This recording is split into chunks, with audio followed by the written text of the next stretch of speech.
Live from New Delhi, you're watching DD NewsHour, India's voice to the world. I'm Mark Lynn. Namaskar. Coming up in the next hour, Los Angeles wildfires leave residents broken, lost and devastated. US President Biden vows to build back better. US, UK impose further sanctions on Russian oil and gas. Global oil prices rise over 3% as Russia holds 10% of the world market.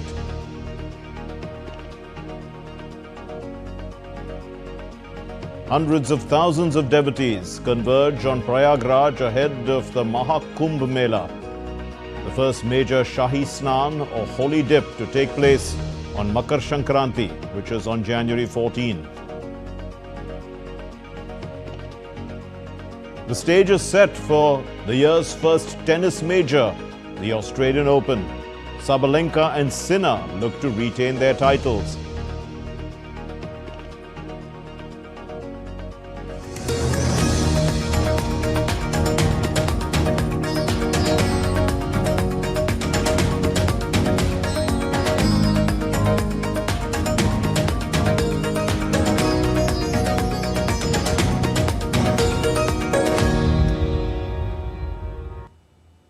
Massive wildfires continue to rage in California and the United States, forcing thousands of people to flee and resulting in widespread damage. The U.S. Department of Health and Human Services had already declared it a public health emergency on Friday itself. The U.S. President Joe Biden on Friday had likened Los Angeles to a war scene. He urged authorities to build back better. Let's look at this report.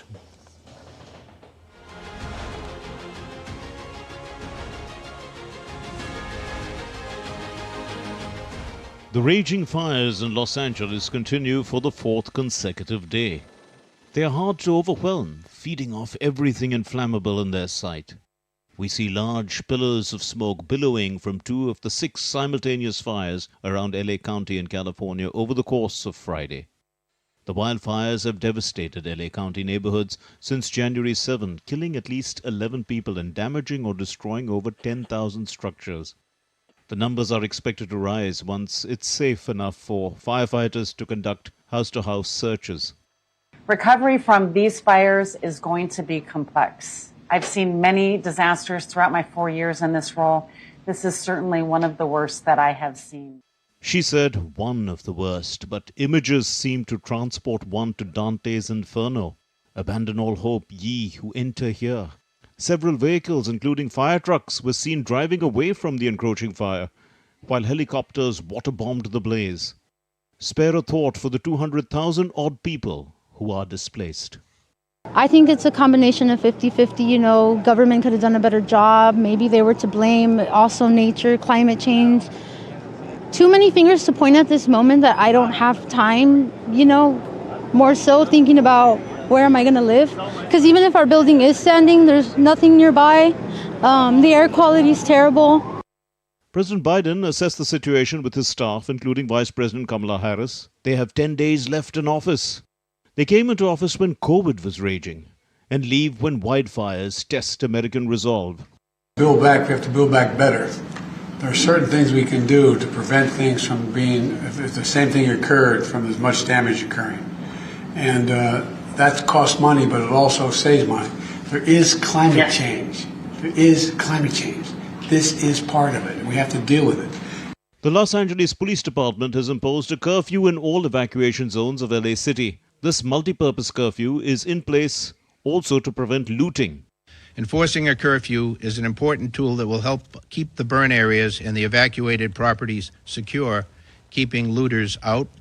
This effort also helps protect public safety personnel who are operating in darkness in very difficult conditions. Firefighters finally started gaining control over 2 of the 6 wildfires on the eastern and western flanks of Los Angeles on Friday. Fierce winds that had helped the fires spread for days have finally eased. But since there have been no reported incidents of lightning, investigators are still assessing what sparked the fire in the first place. That discussion has political ramifications. Bureau Report, DD India. Britain's Prince Harry and his wife Meghan Markle, They have joined forces with humanitarian efforts in the wake of the devastating wildfires that have ravaged parts of Los Angeles. The couple visited local communities affected by the fires, offering comfort and support to those impacted by the crisis. At least 11 people have tragically lost their lives, and thousands of homes have been destroyed as flames continue to tear through neighborhoods across the region. The destruction has left thousands of residents displaced and in need of immediate assistance. While California is engulfed in wildfires, several other parts of the United States have been hit by severe snowstorms. Now, the Northern Hemisphere's winter has also hit parts of India's Jammu and Kashmir badly, which is experiencing an intense cold spell. Rahul Upadhyay gets us a roundup of the harsh weather in different parts of the world. Another massive winter storm pummeled portions of the central and eastern United States this week, bringing heavy snow and strong winds. The storm resulted in the cancellation of more than 3,000 flights across multiple airports and led to the deaths of at least 5 people. Power outage numbers around Atlanta went up on Friday as meteorologists warned of accumulating freezing rain. More than 110,000 customers were without electricity, mostly in the Atlanta area. In France, residents of Mayotte braced on Saturday for a storm expected to bring strong winds and heavy rain, less than a month after the Indian Ocean archipelago was devastated by a deadly cyclone. Mayotte was placed on an orange weather alert in anticipation of cyclone Dikeledi passing to the south of the territory. Authorities called for extreme vigilance following the devastation caused by Cyclone Chido in mid-December. In West Asia, thousands of Palestinian families in displacement camps across the Gaza Strip face devastation as heavy rains and strong winds battered the area. The severe weather conditions flooded tents and destroyed shelters, leaving families struggling in the cold. Elsewhere in Asia, after 2 days of respite from cloudy and foggy conditions, India's capital New Delhi received rainfall on Saturday. India's weather agency warned of a further drop in temperatures following the downpour on January 11 and 12. Meanwhile, in North India's Jammu and Kashmir, after a brief respite, the cold in the Kashmir Valley intensified, with night temperatures falling below the freezing point. Rahul Upadhyay's report for DD India. Protesters braved freezing temperatures to demand South Korean President Yoon Suk Yeol's arrest. There are others also who are protesting to keep him in office. As the nation is divided, Yoon remains in the presidential palace, protected by the presidential security guards, while the nation awaits the decision of the Constitutional Court, which will decide whether to permanently remove him or to reinstate him in office. Mihir Maikuri provides us with a status check.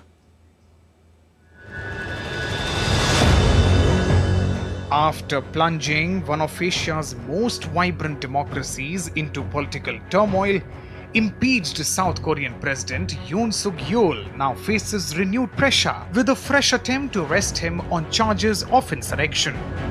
This comes after Yoon resisted arrest in a standoff between his guards and investigators last week. Following the incident, the head of Yoon's security resigned, acknowledging that any future attempts to detain the former president must be carried out without violence. I believe that under no circumstances should there be a physical confrontation or bloodshed, and in order to prevent such a situation, I have called acting President Shah several times to suggest interagencies mediation with the government, and I have also asked the president's legal team for a third alternative. Acting President Choi Sang-mok, only 2 weeks into his term, has found himself at the center of the political crisis. On Friday, he called for a new approach, urging Parliament to draft a bill that would appoint a special prosecutor to mediate the situation. Yoon's legal team maintains that the arrest warrant is illegal and invalid. Meanwhile, Yoon is also awaiting a ruling from the Constitutional Court.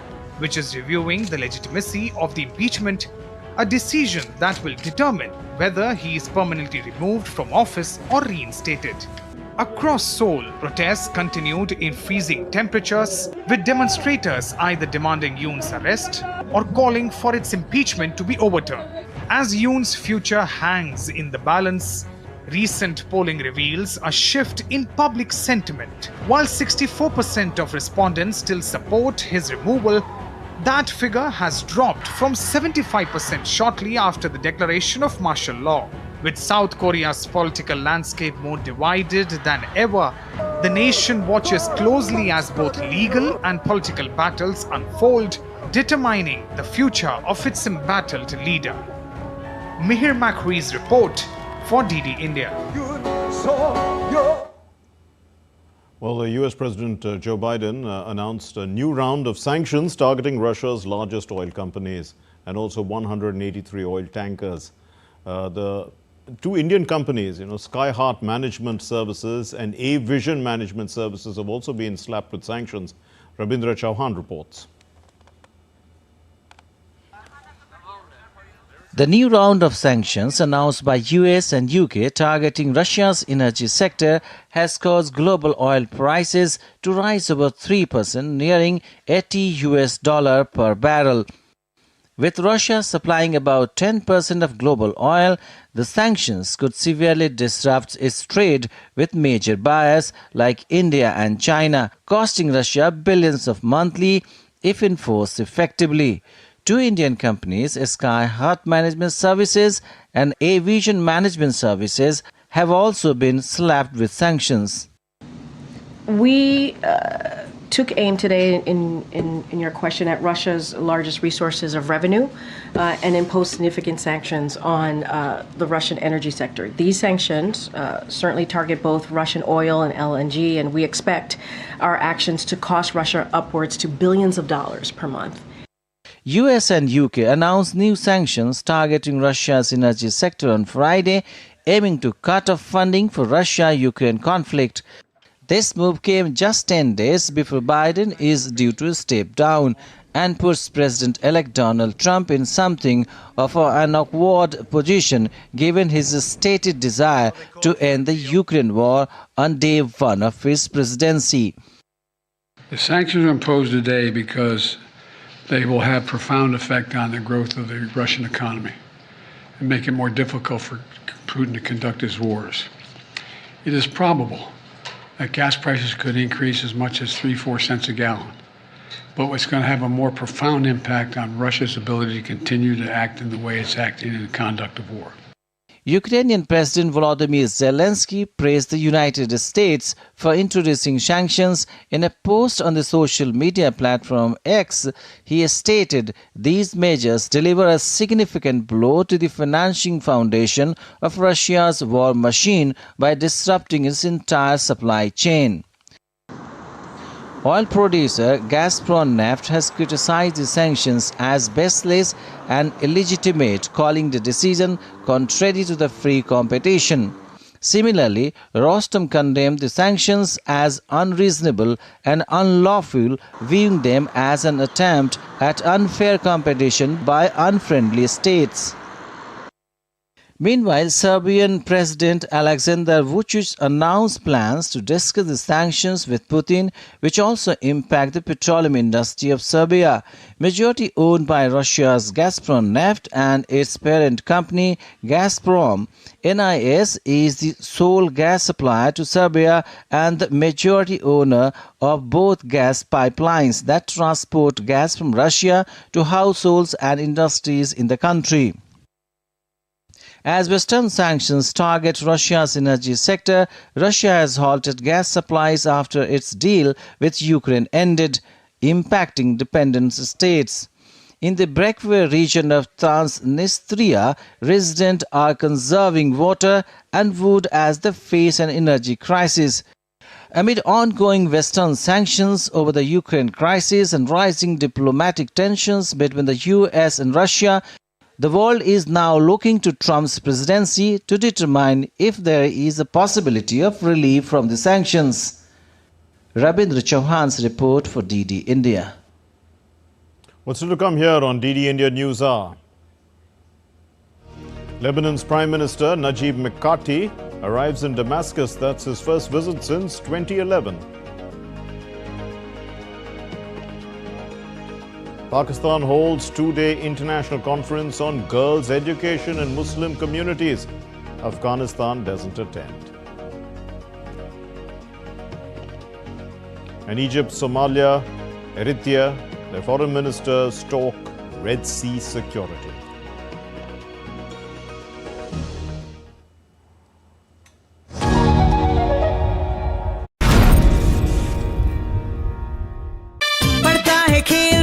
झूलता उछलता है दौड़ता कभी कभी दौड़ कराता है आगे आगे बढ़ता है इंडिया अमूल दूध पीता है इंडिया। रिटायरमेंट प्लानिंग के लिए तेरा एसआईपी के बारे में क्या ख्याल है? रिटायरमेंट अभी तो पूरी लाइफ बाकी है यार। और तुझे नहीं लगता अगर रिटायरमेंट के बारे में अभी से नहीं सोचे तो आगे जाके प्रॉब्लम होगी? पर रिटायरमेंट के बारे में सोचना क्यों है इतना जरूरी? जब तक आप रिटायर हो जाएंगे महंगाई काफी ज्यादा बढ़ जाएगी और आपकी इनकम वो तो रुक ही जाएगी। इसीलिए आज ही म्यूचुअल फंड्स में एसआईपी शुरू कीजिए और हर महीने थोड़ा थोड़ा करके धन इकट्ठा कीजिए एक कंफर्टेबल रिटायर्ड लाइफ जीने के लिए। अधिक जानकारी के लिए अपने वित्तीय सलाहकार से परामर्श करें। LIC म्यूचुअल फंड द्वारा निवेशक शिक्षा की एक पहल। म्यूचुअल फंड निवेश बाजार जोखिम के अधीन है। योजना से संबंधित सभी दस्तावेजों को ध्यान से पढ़ें।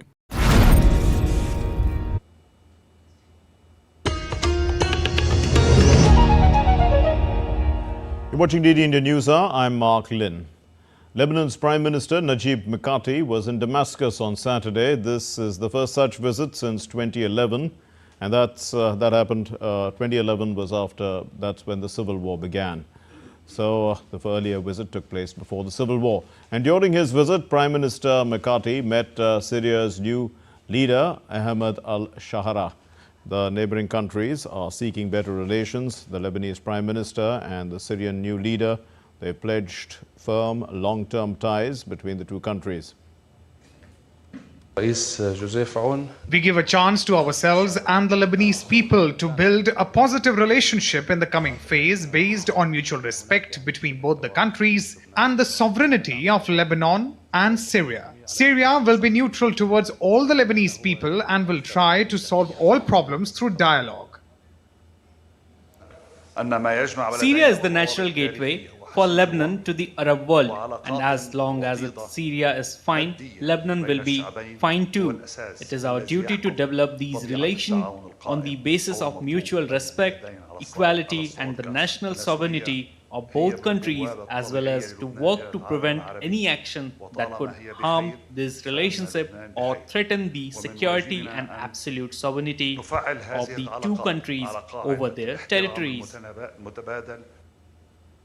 Lebanon's new president, Joseph Aoun, on Saturday had a phone conversation with the Saudi Arabian Crown Prince, Prince Mohammed. And on X, he said that he had told the prince that Saudi Arabia would be the first destination that he visits abroad, but he did not specify any date. So the Lebanese lawmakers elected the country's army chief, Joseph Aoun, as the president on Thursday, ending more than 2 years of vacancy. Thousands of Sudanese, they took to the streets of Port Sudan in celebration after military forces backed by allied armed groups had made significant advances towards the key paramilitary-held city of Wad Madani. Now, this city, which was located in Al Jazeera state, has been under the control of the Rapid Support Forces for more than a year. Pakistan kicked off a two-day conference on girls' education on Saturday, with the Prime Minister Shahbaz Sharif reaffirming the nation's commitment to promoting girls' education and gender equality. The summit has brought together education leaders from 44 Muslim-majority countries and featured Nobel laureate Malala Yousafzai as the guest of honor. But the Taliban in Afghanistan declined to attend the global summit.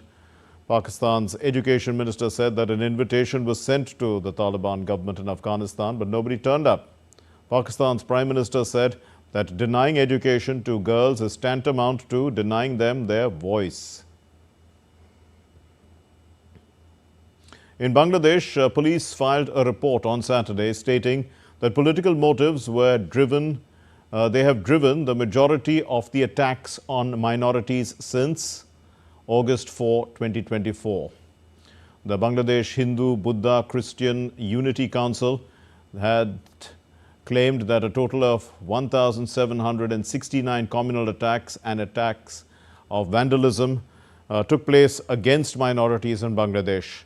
The Bangladesh police, they have collected a list of allegations prepared by the council, and the police have argued that the majority of these attacks on minorities were not communal in nature, but rather politically motivated. In a comprehensive address on India's economic outlook, the former HDFC chairman Deepak Parekh offered a balanced assessment of India's growth trajectory, emphasizing the nation's resilience amid global challenges. Speaking at an event called India's Roadmap to 2030, organized by the Indian People's Forum, Business and Professional Council of the UAE, Parekh highlighted India's projected growth rate of 6.4% for 2025. Which stands at twice the global average.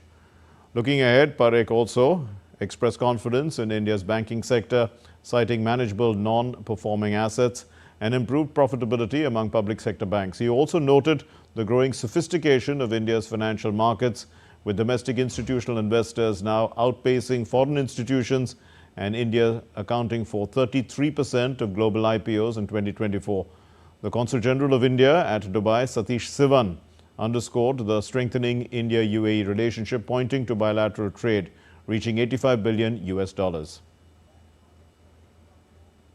Deeper insurance penetration and rationalization of GST on health insurance will go a long way in helping the common man. Affordable housing is another sector that needs more attention and fiscal support. There continues to remain a huge shortage of affordable housing in India. The housing market is robust, but it has once again tilted sharply towards the luxury segment of premiumization. Deeper insurance penetration. Well, India's Union Minister for Information and Broadcasting, Railways, Electronics and IT, Ashwini Vaishnav, participated in the Pune Public Policy Festival at the Gokhale Institute of Politics and Economics on Saturday. And during his address, he spoke about infrastructure development and the role of emerging technologies in enhancing the ease of living for citizens. Speaking to a large gathering of experts and students, the minister wrapped up the session on a high note, highlighting key takeaways on transforming India's infrastructure and technology landscape. What our country offers today is a very young country, and I can see it in this hall, right? Very young country. Today the median age is 27 years. That's the median age. But what's more important is our Prime Minister, who has taken the goal of making India a developed nation by 2047, Vixit Bharat by 2047, we will still be a young country in 2047. Well, earlier in the day, Ashwini Vaishnav visited the Film Television Institute of India, FTII, and he inaugurated a new auditorium at the institute. Following the inauguration, the Union Minister engaged in an open forum with students and faculty, where he shared his vision for advancing FTII on the global stage. He also highlighted the significance of FTII being granted university status and its impact on the institution's growth and recognition. University बनाने का major मकसद क्या है? Major मकसद है world is changing very fast. आज के इस रैपिडली चेंजिंग वर्ल्ड में हमारे स्टूडेंट्स को पीछे नहीं रहना है. हमारे स्टूडेंट्स को वही फैसिलिटीज मिले जो best of the best institutes में, best of the best universities में अक्रॉस द वर्ल्ड मिले. इस एम के साथ काम करेंगे. The Union Minister also visited the Centre for the Development of Advanced Computing, CDAC, the campus in Maharashtra's Pune, and he held a review meeting with their scientists and officers. Let's take a look now at other stories making news around the world. The foreign ministers of Egypt, Somalia and Eritrea convened in Cairo on Saturday. The ministers discussed regional security. They said that the security of the Red Sea is limited only to the countries bordering the coast. The ministers reaffirmed their commitment to upholding the sovereignty and unity of regional states, adhering to international law. And they also addressed regional developments, including the situation in Sudan and its broader implications. Thousands of demonstrators gathered in the East German town of Resa. This happened on Saturday in a bid to blockade the far-right Alternative for Germany AfD party Congress. Protesters chanting "No to Nazis" blocked roads in the town, preventing many of the party's delegates from reaching the convention venue. The AfD conference is part of the party's campaign for the February 23 Bundestag election, which was called after the collapse of Chancellor Olaf Scholz's coalition government. Polling suggests that the AfD could become the second largest party in parliament in elections. The Japanese Prime Minister Shigeru Ishiba met the Indonesian President Prabowo Subianto on Saturday at the Presidential Palace in Bogor. And during this meeting, both the leaders agreed to launch consultations between defense officials on maritime security, including defense equipment and technical cooperation. Further, the Japanese Prime Minister also called for strengthening of bilateral and regional cooperation with Indonesia. A second Sydney synagogue was in fact vandalized. It had been vandalized with swastikas. This is in as many days as an attack on the Jewish community, and it said that this was intended to erode social cohesion. The Newtown Synagogue, which is in Sydney's inner west, was the latest site targeted with red swastikas. There was spray paint across the front wall. The police are investigating this incident, and they've attended the scene on Saturday morning. The vandalism came hours after similar graffiti was spray painted on a house in Henry Street in Queen's Park in Sydney's east. Protests erupted at a Chinese vocational school after a student's mysterious death, leading to clashes with the police. Footage showed dozens of police officers in riot gear retreating from an angry crowd that was flinging rods and other objects at them. Earlier, a joint investigation team put together for the case had ruled out any crime and informed the students' family of their conclusion. However, the family members have accused them of a cover-up. Donning lacquered wigs, bedazzled jumpsuits and marine-inspired outfits, hundreds of people took to the streets of the Australian county town of Parkes. This happened Saturday. They were dancing and singing at the iconic Elvis Festival Parade. The 32nd year of the festival is themed around Presley's 1967 film Easy Come, Easy Go, and it marks what would have been his 90th birthday. This year's spectacle featured die-hard fans dressed up as their idol, complete with diving suits and sailor hats, posing and waving in vintage cars and floats. The Parkes Elvis Festival will come to an end on Sunday.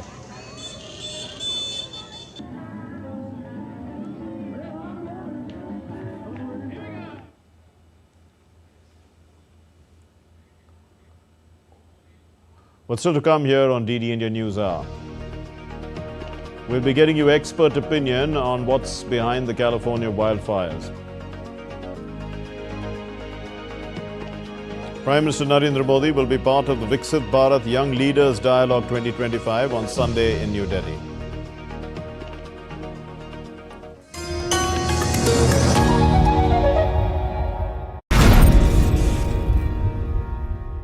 Retirement planning के लिए तेरा SIP के बारे में क्या ख्याल है?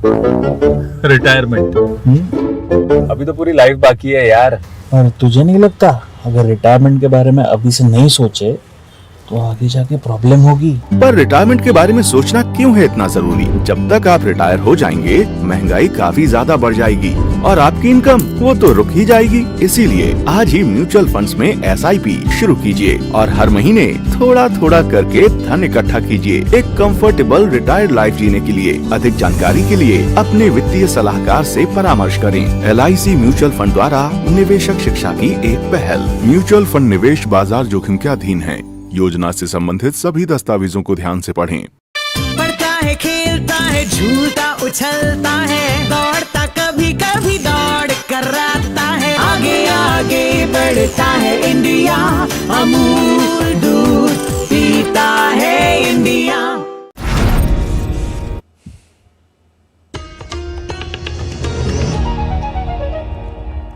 You're watching DD India NewsHour. I'm Mark Lynn. Here's a recap of our main stories. Los Angeles wildfires leave residents broken, lost and devastated. US President Biden vows to build back better. The US and UK impose further sanctions on Russian oil and gas. Global oil prices rise over 3% as Russia holds 10% of the world market. Hundreds of thousands of devotees converge on Prayagraj ahead of the MahaKumbh Mela, first major Shahi Snan, a holy dip, to take place on Makar Sankranti on January 14. And we are privileged to have with us here on NewsHour Eric Solheim.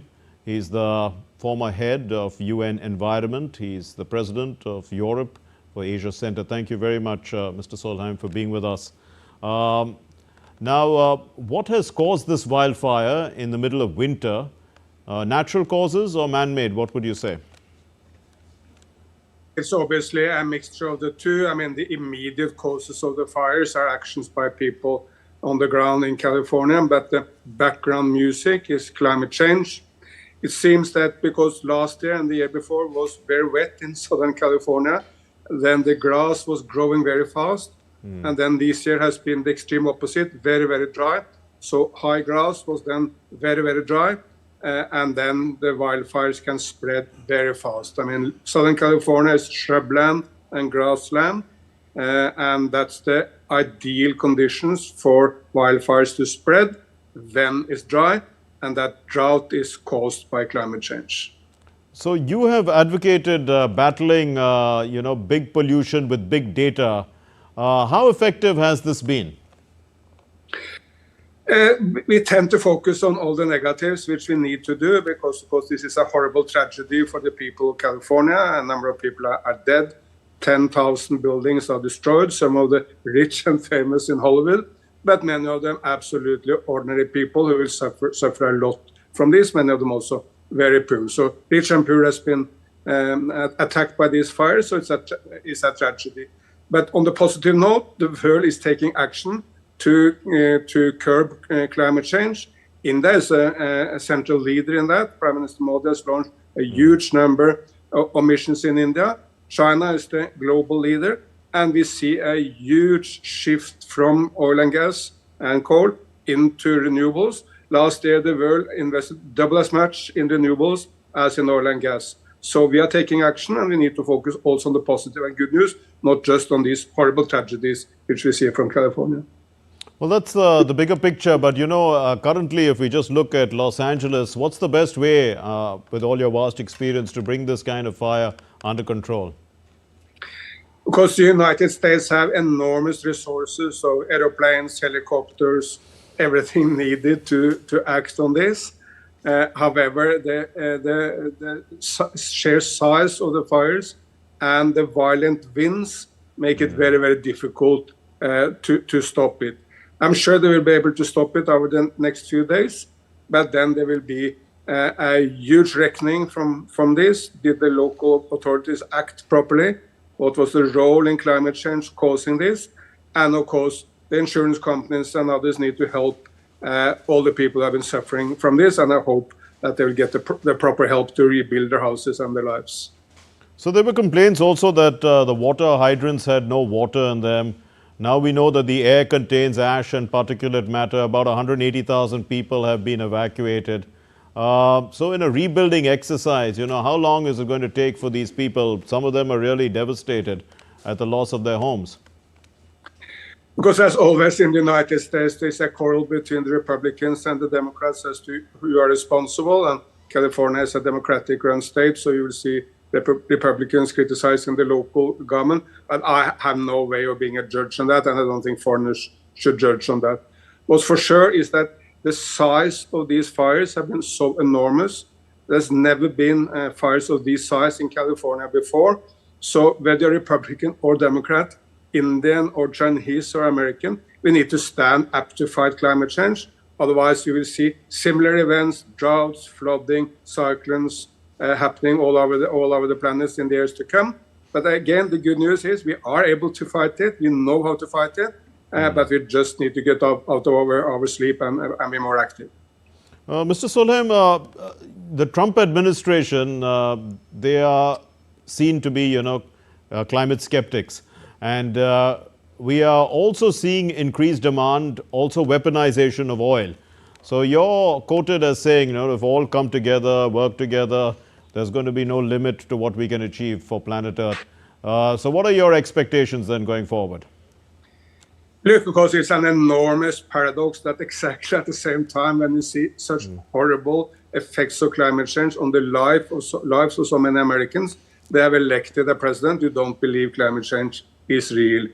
But many Americans want to act, many American businesses, many states, including California, want to act on climate. And the leadership in the global struggle to fight climate change is not in the United States of America.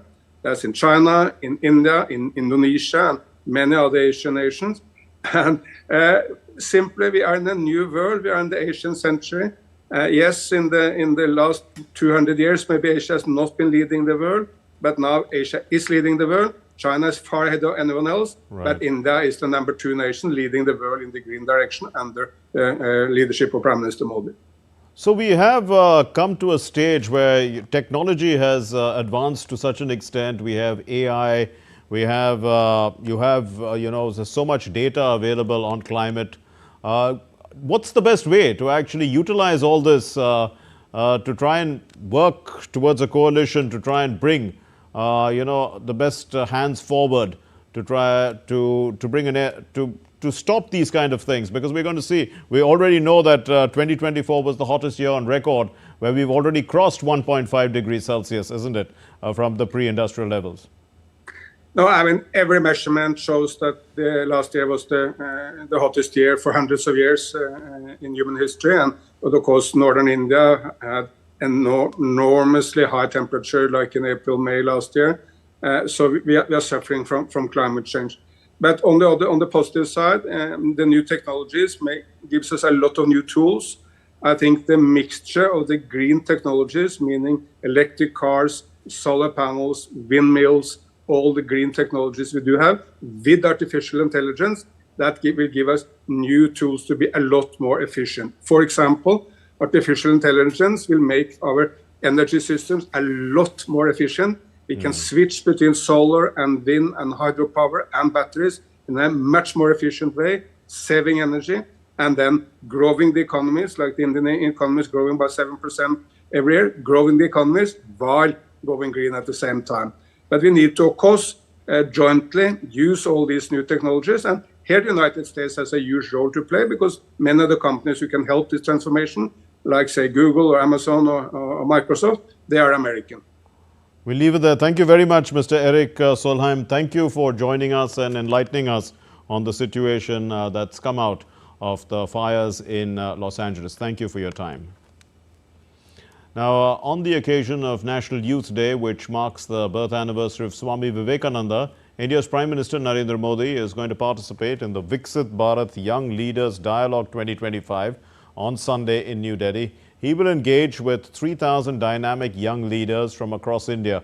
The Vixit Bharat Young Leaders Dialogue is in line with PM Modi's Independence Day call to involve 100,000 youth in politics without political affiliations, offering them a national platform to turn their ideas for a Vixit Bharat into a reality. During the event, young leaders will present innovative ideas and solutions to address some of the most pressing challenges that India faces. And in a unique setting also, the Prime Minister is going to be joining these young leaders for lunch, giving them an opportunity to directly interact with him and share their ideas, experiences and aspirations with him. India's Sports and Youth Affairs Minister Mansukh Mandavia inaugurated the Vixit Bharat Young Leaders Dialogue and National Youth Festival at the Bharat Mandapam, which is in the national capital, New Delhi, on Saturday. That event began with a grand inaugural session attended by the Minister of State for Youth Affairs and Sports, Raksha Khadse, Anand Mahindra, Palki Sharma, S. Somnath, Pawan Goenka, as well as Amitabh Kant and Ronnie Screwvala. Now the ceremony opened with a traditional lighting of the lamp, followed by a floral tribute to Swami Vivekananda, whose enduring ideals continue to inspire the nation's youth. Speaking on the occasion, Dr. Mandavia delivered a welcome speech commending the youth volunteers of My Bharat platform for organizing this event, reimagined National Youth Festival, on such a grand scale. And the event brings together over 3,000 young leaders from across India. They are going to have thematic discussions and there'll be creative competitions as well.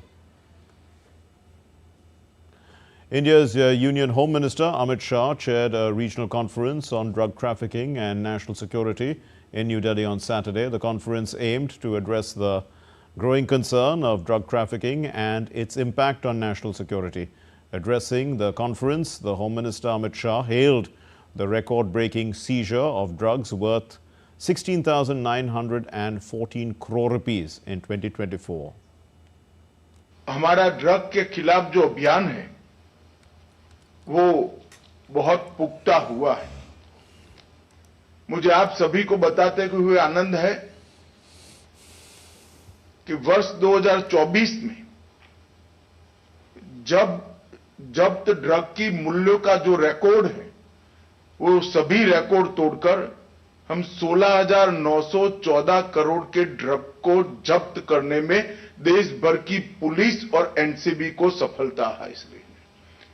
आजादी के बाद का ये सबसे बड़ा आंकड़ा है। यही इंगित करता है कि हमारे प्रयासों को सफलता मिल रही है। Let's take a look at other stories making the news. In Uttar Pradesh, an under-construction lintel collapsed at the Kannauj railway station on Saturday. 23 people were rescued, 20 people received minor injuries. All were admitted to hospitals. The Commissioner of Kanpur and other officials taken stock of the situation there. In Jammu and Kashmir, Romeo Force of the Indian Army, they've organized a free medical camp in Rajouri that happened on Saturday. Army personnel provided free medicines. They provided treatment and medical checkups to people hailing from 7 far-flung villages. India's Home Minister Amit Shah addressed the Slum Dwellers Conference in New Delhi on Saturday, and he assured that the BJP's manifesto would reflect the people's aspirations, emphasizing that it would be much better than the AAP manifesto, which he said were mere promises, but these are going to be actionable commitments. India's Education Minister Dharmendra Pradhan flagged off the second edition of the Tata Steel Kapilash Marathon 2025. This happened in Odisha, in Dhenkanal. This happened on Saturday. 5,000 people, more than that in fact, took part in this marathon, and the aim is to create awareness on biodiversity conservation, also elephant preservation.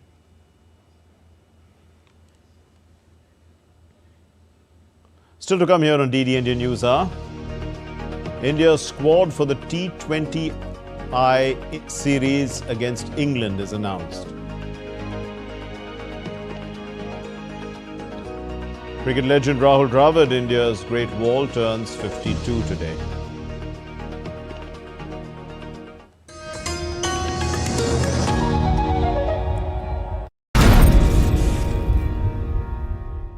पड़ता है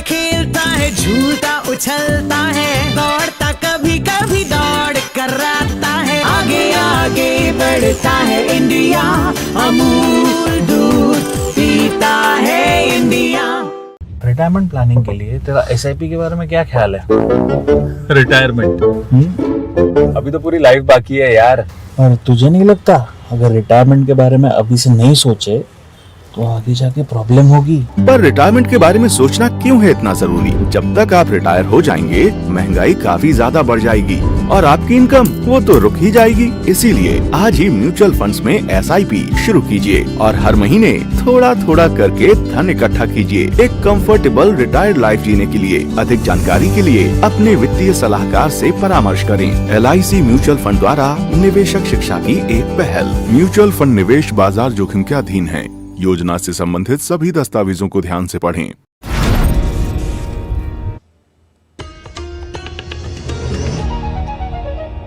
You're watching DD India NewsHour. I'm Mark Lynn.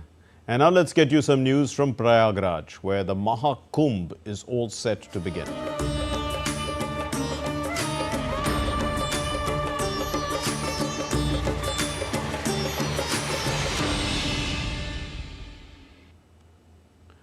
The holy city of Prayagraj in India's northern state of Uttar Pradesh is all decked up to host the global MahaKumbh Mela. It begins on the 13th of January and is going to continue till the 26th of February. The Unified Payments Interface, that's UPI, is playing a key role in streamlining transactions at the MahaKumbh in 2025, enhancing both convenience as well as security for millions of devotees. Siddharth Bharadwaj, our correspondent, is there on the ground, and he sent us this package. I'm at MahaKumbh 2025, the largest religious gathering on earth, where around 450 to 500 million people are expected to participate. This is a place where tradition meets technology. For example, UPI. The way UPI has transformed the lives of people is truly incredible. And here at MahaKumbh 2025, it is creating waves. With over 450 million people expected to attend, the need for seamless transactions has never been more crucial. UPI is enabling devotees to make payments swiftly and securely with just a tap of their phones. With its ease of use, UPI is providing a faster and safer way to transact, reducing the need for physical cash and helping maintain smoother crowd flow at this massive event. Whether it's buying food, offerings, or souvenirs, the UPI allows pilgrims to make quick and cashless payments. Just a tap on the phone and you're done. जब से UPI start हुआ है तो तब से customer और vendors के बीच में जो रिलेशन है बहुत अच्छा हो चुका है। कोई किसी प्रकार की धोखाधड़ी नहीं होती है। यूपीआई के थ्रू हम लोग अपना पेमेंट कर लेते हैं। हमको ज़्यादा सुविधाजनक भी महसूस हो रहा है, इससे सेफ भी महसूस हो रहा है, कैश लेकर नहीं चलना पड़ रहा है। It is also simplifying payments for vendors, making it easier for them to handle the volume of transactions while keeping their operations smooth and transparent. See, it is this simple.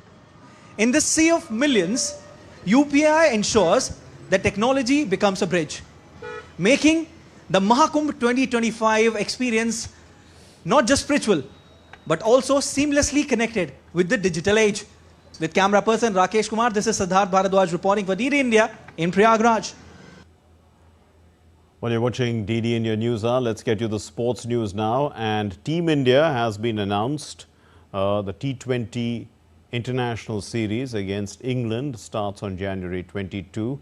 Surya Kumar Yadav will continue to lead the side, and the pacer Mohammad Shami is set to make a comeback to international cricket following a prolonged injury break.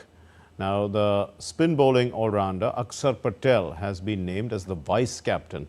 The 15-member squad features two wicket-keeper batters. They are Sanju Samson and Dhruv Jurel. The young Nitish Kumar Reddy is also included in the squad. The first game of this 5-match series is going to take place at the Eden Gardens in Kolkata.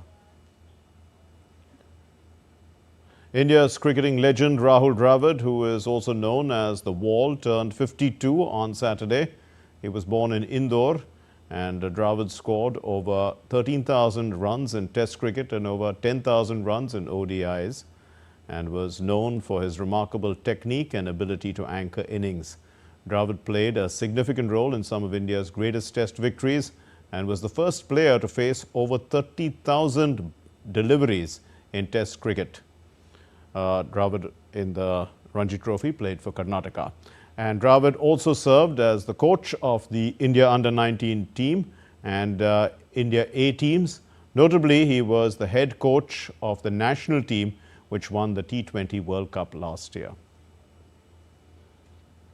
Following a convincing 6-wicket win in the first ODI, India, they are set to face Ireland. And this is the second women's ODI that's going to take place in Rajkot on Sunday.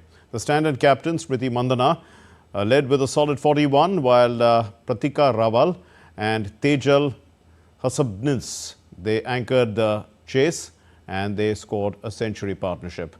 But the young pacer, Tita Sadhu, impressed early, and Priya Mishra also grabbed 2 wickets.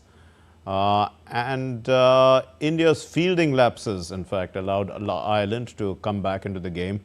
Gabby Lewis scored 92 runs. Leigh Paul added another half-century. So Ireland's bowling, apart from Amy Maguire's 3 wickets, lacked quality, and the visitors would likely to raise their game if they have to claim their first ODI win against India.